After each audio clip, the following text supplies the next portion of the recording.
lomfazi lo ngifuna aqoqe wonke amasaka nakhe aphuma phele lapha emzini kababa. Ucabanga ukuthi uhlakaniphe yena. Ubezitshela ukuthi uzongifihlela koze kube nini lamanyala wenzayo. Hey. Angeke ngize ngizingcolise ngisho izandla zami. Angeke ngimshaye, angeke ngize ngimbulale. Kodwa nje iyodwa into engiyifunayo. Ngifuna aqoqe konke ngokwakhe aphuma phele lapha emzini kababa.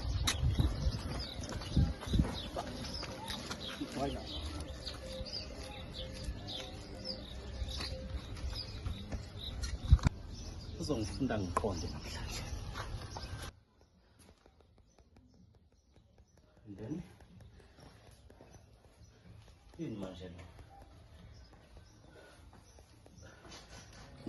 Baba, ngicela ungixolele.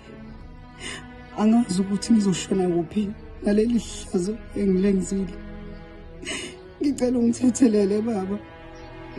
Impela umkhafazo uyiqiniso. Xolele mina. Wasithole. Baba, wenziwa yini ukuthi ungifebele nkosikazi? Yini into engakwenzeli yona mfazi? Kodwa baba, ekseni nje kusa. Sewuzongichapha ngenhlamba kwenze njani? Ungakulinga uzama ukuphila. Okokuqala, ngaqala ingaphupha. Okwesibili ngathola umkhafazo. Kuyimanje isangoma sami singitshela ukuthi kwazona lezi ingane lezi esithi sinazo. Zonke zami. Iqiniso. Yazi uthini baba? Angikwazi ukuthi ukhuluma ngani. Angazi ngempela. Ufuna ukuthini umthetho wakho? Ungazofuna ukunginyanyisa wena. Hey, ungakulinge.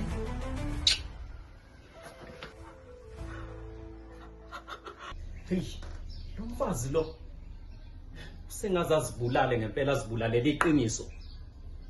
Yo! Hayi kuqinisiwe makuthiwa abafazi bafabazi.